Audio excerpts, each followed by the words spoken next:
አብዛኛውን ጊዜ ምን ላይ ነው ማተኮርን የምትመርጡት? ብዙ ጊዜ የተበሳጫችሁበት ነገር ሊያጋጥማችሁ ይችላል። ትኩረታችሁም እዛ ጋር ሊሆን ይችላል። አዘውትራችሁ ግን ብዙ ጊዜ የምታተኩሩበት ነገር ምንድነው? ያለፈውን ህይወታችሁ ነው ወይንስ አሁን ላይ ያላችሁን ወይንም ደግሞ የወደፊት ብላችሁ የምታስቡትን ህይወት? ትኩረታችሁ ከሶስቱ ህይወታችሁ ውጪ የትም አይሄድም። ወይ የወደፊቱን ወይ የኋላውን ወይ አሁን ላይ ያለውን እያሰባችሁ ነው።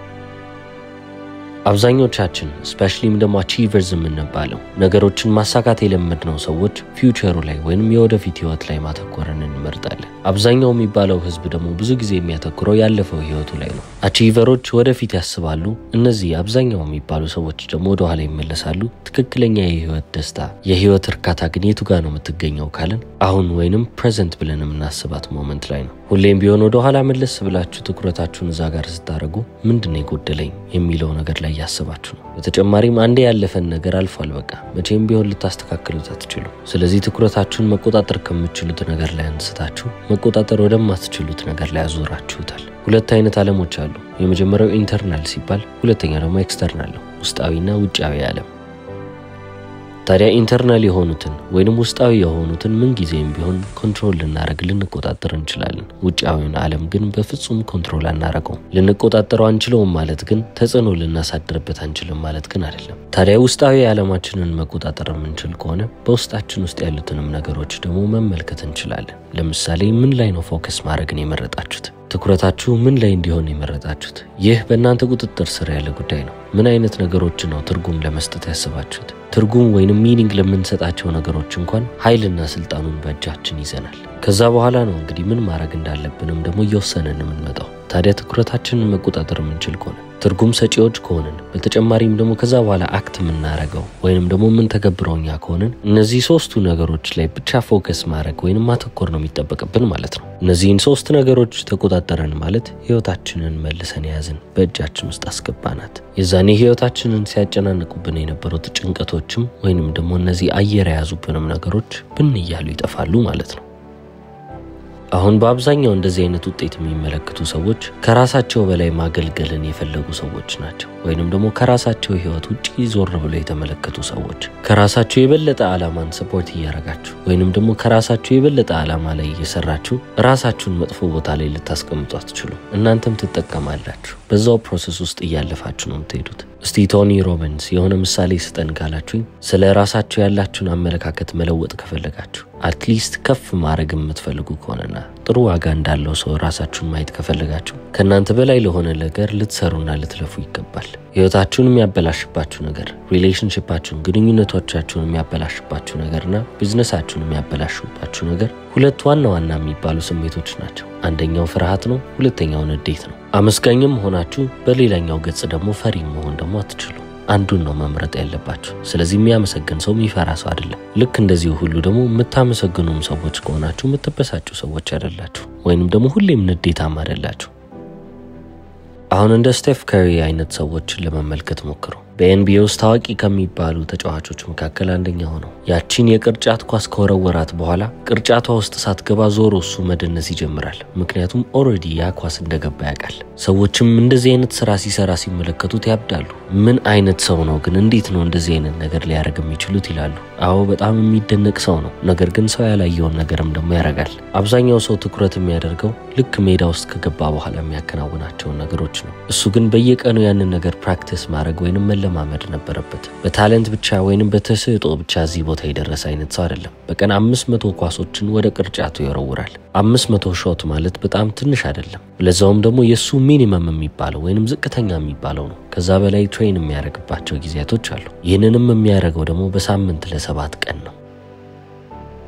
ታዲያ አሁን ስቴፍ ከሪ ስንት ጊዜ ነው እዚህ ቢዝነስ ውስጥ የነበረው? ስንት ጊዜ ነው እዚህ ስፖርት ውስጥ የነበረው ካላችሁ 15 ዓመት ሆኖታል። ነገር ግን ገና ኮሌጅ ከመግባቱም በፊት ሾቶችን ያደርግ ነበር። ባስኬትቦልን ይጫወት ነበር። ስለዚህ ከልጅነት ጀምሮ አባቱ ትሬን እያደረገው አባቱ እያለማመደው ስለመጣ ወደ 20 ዓመት የሚሆን ጊዜውን በዚህ በባስኬትቦል ላይ ያሳልፏል ማለት ነው። በቀን 500 ጊዜ ኳሱን ወደ ቅርጫት የሚወረውር ከሆነ በሳምንት 3500 ሾት ይሆናል። በአመት ደግሞ 168000 ኳሶችን ወደ ቅርጫት ወርውሯል ማለት ነው። NBA ውስጥ ከተቀላቀለ በኋላ ደግሞ 2 ሚሊዮን የሚሆኑ ሾቶችን ወርውሯል። 2 ሚሊዮን የሚሆኑ ኳሶችን ወዴት ወርውሯል? ወደዛ ቅርጫት። ለስንት ጊዜ? ለ15 አመት። እንደዛም ሆኖ ግን ስንት ሾቶችን ነው ስንት ኳሶችን ነው በቅርጫት ውስጥ ያስገባው ካላችሁ 3600 ይሆናሉ። የ2 ሚሊዮን 1% ከዛም 1% ላይ 1% እንኳን አይሞላም። ለዚህ ነው ሁሌም ቢሆን ሰዎችን ሳገኝ አንድ ነገር መናገራቸው፣ ሰው ሁሉ እናንተን የሚያመሰግናችሁ ለብቻችሁ በሰራችሁት ነገር ላይ ነው እላችኋለሁ። ቶኒ ሮቢንስ ስለ ህይወት ምን አይነት አመለካከት አለ ካላችሁ ሁሉም ነገር እዚች ምድር ላይ በምክንያት ነው የሚፈጠረው እላለሁ። እያንዳንዱ ነገር የራሱ የሆነ ሃየር ፐርፐስ ወይንም ከፍ ያለ ዓላማ አለው። የኔም ስራ እዚች ምድር ላይ ይህንን ዓላማ ፈልጎ ማግኘት ነው። ህይወትም በእኛ ላይ የሚፈጠር ነገር ሳይሆን ለኛ የሚፈጠርልን ነገር ነው። ስለዚህ እንደዛ ሆነልን ማለት ግን ሁሉም መልሶች ፊት ለፊታችን ይቀመጣሉ ማለት አይደለም። እያንዳንዱን መልስ ለመመለስ እያንዳንዱን መልስ ለማግኘት መዞርና መፈለግ አለብን። ቅድም እንደተነጋገርነው የራሳችሁን ኢንተርናልና ኤክስተርናል ዓለሞች ቁጭ ብላችሁ ትመለከታላችሁ። ከሁለቱም ጋር ያላችሁን ፍልሚያ ታከናውኑና በዚህች ምድር ላይ አሸናፊ ሆናችሁ ትወጣላችሁ። የራሳችሁ የህይወታችሁ ጀግና ትሆናላችሁ። ከዛ በኋላ ነው እንግዲህ ለሰው ልጆች ማስተማርና ያለፋችሁበትን መንገድ መናገር የምትጀምሩት። ታዲያ እንደዚህ አይነት ስራ ስትሰሩ እናንተ ያለፋችሁበትን መንገድ ከኤክስፒሪየንሳችሁ ከተሞክሯችሁ ነው እንጂ ያጋራችሁ ያላችሁት ካነበባችሁት ነገር ላይ አይደለም። ያ ደግሞ ይለያል። ያለፋችሁበትን መንገድ መናገራችሁ ወይንም ለሰው ልጅ ያጋራችሁ መምጣታችሁ ራሱ አዲስ መንገዶችን እየከፈተላችሁ ይሄዳል። አዲስ የህይወት ጆርኒ አዲስ የህይወት ጉዞ ትጀምራላችሁ ማለት ነው። ስለዚህ አሁን ኮምፎርታብል ሆኛለሁ ወይንም ምቾኛለሁ ብላችሁ የምታስቡበት ህይወትም ያልቅና እንደገና አዲስ ቻሌንጅ ወይንም አዲስ ፈተናን ተቀብላችሁ ትሄዳላችሁ። ህይወትን ውብ የሚያደርጋት ነገር ይህ ነው። አብዛኛውን ጊዜ የምጠይቀው አንድ ጥያቄ አለ። ሰዎች ብዙ ጊዜ ራሳቸው ላይ ቀለል አይሉም፣ ምህረትን ለራሳቸው አያሳዩም። በዚህም ምክንያት ዝቅ ያለ ሰልፍ ስቲም አላቸው። ዝቅ ያለ በራስ መተማመን ወይንም ደግሞ ለራሳቸውም ያላቸው ዋጋ ዝቅ ያለ መሆኑ በጣም እየጨመረ መጥቷልና እንዴት ነው ይሄንን መንቀርፈው ይላሉ። እንደዚህ አይነት ሰው እኔ ጋር ሲመጣ ዝቅ ያለ ሰልፍ ስቲም አለኝ ወይንም ዝቅ ያለ በራስ መተማመን አለኝ ምን ላርግ ሲለኝ ለምንድነው ዝቅ ያለ በራስ መተማመን ያለ ለራሴ ያለህን ዋጋ ለምንድነው ያወረድከው እለዋለሁ። እሱም በልጅነቴ እንዲህ ያሉ ነው ያሳደጉኝ። በልጅነቴ እንዲህ አይነት ነገር አጋጥሞኝ ነበር። ያ ነገር መፈጠሩ ደግሞ ህይወቴን በዚህ መንገድ አፌክት እያደረገው ነው እየጎዳው ነው ይላሉ። አብዛኛው ሰው በህይወት ዘመኑ የተፈጠሩትን በጣም መጥፎ የሚባሉትን ነገሮች ለማስታወስ ችግር የለበትም። ነገር ግን ጥሩና በጎ ነገሮችን አስታውሱ ብላቸው እነሱን ለማስታወስ ረጅም ጊዜ ይፈጅባቸዋል። ታዲያ በራሳችሁ እንዳትተማመኑ ያደረጋችሁን መጥፎ ነገሮች ከምታስታውሱ ለምን በራሳችሁ እንድትተማመኑ የሚያደርጓችሁን በፊት የተፈጠሩትን ነገሮች አታስታውሱም? ምክንያቱም የሁሉም ነገር መጀመሪያ ሰልፍ ስቲም ወይንም ደግሞ በራስ መተማመን አይመስለኝም። ራሳችሁ ላይም ደግሞ ነገሮችን አንዳንዴ ከባድ ማድረግ ጥሩ ነው። ምክንያቱም ነገሮች ጥሩ ካልሆኑ ነገሮች ለእናንተ ከባድ መሆን አለባቸው። ነገሮች ደግሞ በጣም አሪፍ ሲሆኑላችሁ ወይንም ደግሞ ጥሩ ሲሆኑላችሁ አሪፍ የሚባል ነገር ስታሳኩ ደግሞ ራሳችሁ ላይ ከባድ በሆናችሁት ልክ ደግሞ ሴሌብሬት ታደርጋላችሁ። ያቺን ቀን ታከብሯታላችሁ፣ በደንብ ተዝናናላችሁ። ከሁሉም በላይ ግን ሰልፍ ስቲም በራስ መተማመንና ለራስ ያለን ዋጋ ተሰርቶ የሚገኝ ነገር ነው እንጂ የሚሰጥ ነገር አይደለም። ሰርታችሁም የምታገኙት ራሳችሁ ላይ ነው እንጂ ከሰው የምትቀበሉት ነገር አይደለም። ብዙ ሰው እናንተን ስለሚያደንቃችሁ፣ ብዙ ሰው እናንተን ስለሚያመሰግናችሁና ከፍ አድርጎ ስለሚመለከታችሁ በራሳችሁ እየተማመናችሁ አትመጡ። ለራሳችሁም ያላችሁ ዋጋ ከፍ አይልም።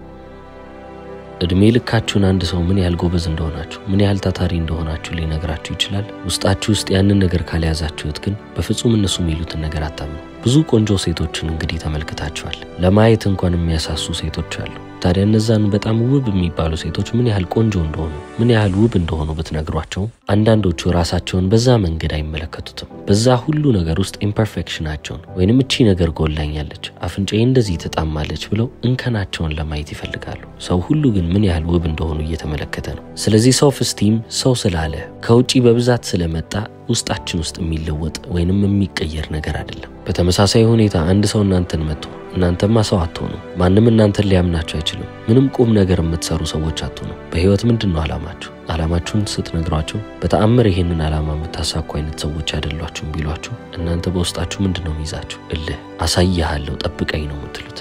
ስለዚህ ያንን ስድብ ተቀብላችሁ ራሳችሁን ትልቅ ቦታ ላይ አድርሳችሁ ይሄ ሰውዬ እንዲህ ስላለኝ ነው እዚህ የደረስኩት ልትሉ የምትችሉ ሰዎች ትሆናላችሁ። አሁን ታዲያ ቆንጆ ነሽ ተብላ ራሷን ቆንጆ እንዳልሆነች አርጋ የምታስበው ሴት ሰዎች ቆንጆ ነሽ ውብ ነሽ ስላሏት ብቻ ኮንፊደንስ የምታገኝ ቢሆን ኖሮ ራሷን አትጠራጠርም ነበር። እዚህ ጋም ደግሞ የትም አትደርስም የተባለው ልጅ የዛ ትልቅ ቦታ ላይ ደርሶ የምታገኙት ሰው የትም አትደርስም ስላለው ሳይሆን እሱ በውስጡ እዛ ቦታ ላይ ደርሶ እንደሚገኝ ስላመነ ነው። ስለዚህ ሰልፍ ስቲም የሚመጣው ለራሳችሁ ያላችሁ ትልቅ የሚባል ዋጋ የሚመጣው ትላልቅና ከባባድ የሚባሉ ነገሮችን በማድረግ ነው። የምርም ይሄንን ነገር ሳደርግ ከብዶኝ ነበር ነገር ግን አደረኩት የምትሉት ነገር ካለ ያንን ነገር በማድረጋችሁ የተነሳ ስለራሳችሁ ያላችሁ ስሜት ስለራሳችሁ ያላችሁ ዋጋ ከፍ እያለና እየጨመረ ይመጣል። እኔ በራሴ የምተማመን ሰው ነኝ ያላችሁ ለሰዎች ስለነገራችሁ አሊያም ደግሞ ሰዎች መጥተው ይሄንን ለእናንተ ስለነገሯችሁ ምንም የሚለወጥ ነገር የለም። በከባባድ ነገሮች ውስጥ ራሳችሁን እያስገባችሁ ስታወጡ ነው ያቺን ነገር የምታገኙት። የዛኔ ለራሳችሁ ያላችሁ ዋጋ በውስጣችሁ ውስጥ የተመዘገበ ይሆናል። ነፍሳችሁ እውነታ እንደሆነ ታውቀዋለች። ስለዚህ በህይወታችሁ የበለጠ ከባባድ የሚባሉ ነገሮችን እያደረጋችሁ በሄዳችሁ ቁጥር ስፔሻሊም ደግሞ ትርጉም ያላቸውን ትርጉም የሚሰጡትን ነገሮች እያደረጋችሁ በሄዳችሁ ቁጥር ከራሳችሁ በላይ ለሆኑት ነገሮች ከራሳችሁ በላይ ለሆኑት ዓላማዎች በምትቆሙበት ሰዓት ላይ የበለጠ በራሳችሁ እየተማመናችሁ የበለጠ ለእናንተ ለራሳችሁ ያላችሁ ዋጋ ከፍ እያለ ይመጣል። ለዚህ ነው ስለ ሰልፍ ስቲም የምታስቡ ከሆነ ሁሌም ቢሆን ከራሳችሁ ከፍ ያለ ነገር መፈለግ አለባችሁ ብለው ከራሳችሁ በላይ አብልጣችሁ የምትወዱትን ነገር መፈለግ አለባችሁ። ከራሳችሁ ለበለጠ ዓላማ እየለፋችሁ እየሰራችሁ ከሆነ የእናንተ ህይወት ምንም የሚያሳስባችሁ ነገር አይደለም። ስለዚህ ስለ ሰልፍ ስቲማችሁ ምንም ቆም ብላችሁ አታስቡ። ዓለም በእናንተ አካባቢ እየዞረች እንዳልሆነች ተገንዘባችሁ ለዛ ትልቅ ነገር ትቆማላችሁ ማለት ነው። ያ ትልቁ የምትሰሩለት ዓላማ ነው እናንተን የሚያሳስባችሁ።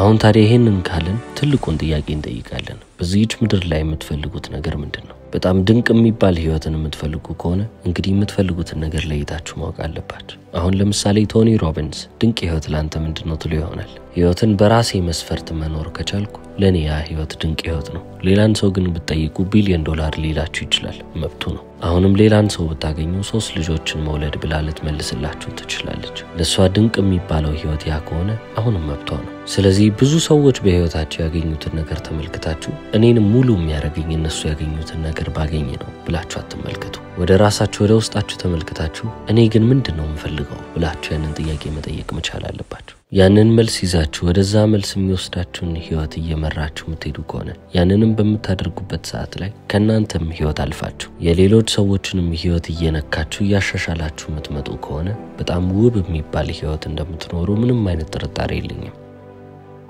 የዛኔ ሰልፍ ስቲም አያሳስባችሁ ወይንም ደግሞ ሰዎች እናንተን ማመስገናቸው አያሳስባችሁ። ትልቅ የህይወት ትርጉም ነው የምታገኙት። ያ የህይወት ትርጉም ሌሎች ጥቃቅን ነገሮችን እንድትረሱ ያደርጋቸዋል። ምክንያቱም ማንም ሰው ማንም ላይ ቀላል አይደለም። እኔ ራሴ ላይ ቀላል አይደለሁም። ሁሌም ቢሆን ከሊሚቴ ወይንም ደግሞ መስራት እችላለሁ ብዬ ከማስበው በላይ ራሴን እንድሰራ ያስገድድኩ መገፋ ሰው ነኝ። ራሳችሁን በጣም የምትጫኑት መቼ መሰላችሁ? ከማይሆናችሁ ሰው ጋር ስትወዳደሩ ነው ወይንም ደግሞ የማይሆን ውድድር ውስጥ ራሳችሁን ስታስገቡት። ሲጀመር ከማንም ሰው ጋር ራሳችሁን ካወዳደራችሁ ትክክለኛ የሚባል ንጽጽርና ውድድር ስላልሆነ ሁሌም ቢሆን ደስታውን የምታጡት ራሳችሁ ትሆናላችሁ። የኤነርጂ መጠናችሁ ደግሞ ዝቅ እያለ ሲመጣ ሁሌም ቢሆን ከራሳችሁ ጋር አትሆኑ፣ ምክንያቱም ዝቅ ባለ ፍሪኩዌንሲ ላይ ናችሁ። ስለዚህ የተሻለ ነገር ለማምረት ከፈለጋችሁ የተሻለ አገልግሎትን በዚህ ምድር ላይ መስጠት ከፈለጋችሁ እናንተም ኤነርጂ ሌቭላችሁን ከፍ ልታደርጉ ይገባል። ስለዚህ ሰልፍ ስቲምን እኔ በዚህ መንገድ ነው የምመለከተው። ከራሳችሁ ዞር ብላችሁ ራሳችሁ ላይ ከማጠንጠናችሁ በፊት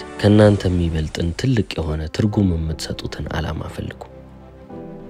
ቅድም ስለ ሰልፍ ስቲም ሳወራ ምን ብያለሁ? አንተ የትም አትደርስም የተባለው ልጅ በእነዛ ሰዎች እልህ ምክንያት ትልቅ ቦታ ራሱን ሊያደርስ ይችላል ብያለሁ አይደለ? እኔም የተነሳሁት መንገድ በዚሁ በተመሳሳይ መንገድ ነው። ተናድጄ ነበር። ንዴቴን ይዤን የቀየርኩት ማን እንደሆንኩ አሳያቸዋለሁ በሚል አይነት ኤነርጂ ነው የተነሳሁት። ያ ኤነርጂ ግን ለረጅም ጊዜ ለብዙ ጊዜ የሚቆይ አይደለም። ሌሎች ሰዎች ደግሞ ለመነሻቸው ሌላ አይነት ጋዞችን ሌላ አይነት ነዳጆችን ይጠቀማሉ። በግድ ስኬታማ መሆን አለብኝ ብለው ያስቡ ይሆናል። በዛ አረፍተ ነገር ውስጥ ግን ትንሽ የምትባል ፍራቻም ደግሞ አለች። ስለዚህ ስኬታማ መሆን እንደሚፈልጉ ያውቃሉ፣ ስኬታማ መሆን እንዳለባቸው ያውቃሉ። ነገር ግን ስኬታማ ባልሆንስ የሚለው ፍራቻ በየቀኑ እንዲሰሩና እንዲለፉ ያደርጋቸዋል። ያ ነገር ነው የሚገፋቸው። ታዲያ ሁሌም ቢሆን ራሳችሁን በጣም እየገፋችሁ የምታሰሩት ከሆነ ሁሌም ቢሆን መስራት ያለባችሁ ነገር የምታከናውኑ ከሆነ በህይወት ያላችሁ የተሰጣችሁ መክሊት ራሱ ቦታ እየለቀቀላችሁ ኑ እያላችሁ ይመጣል። የህይወታችሁን ስጦታ ታገኙታላችሁ። ይህም ደግሞ ምን ማለት ነው ካላችሁኝ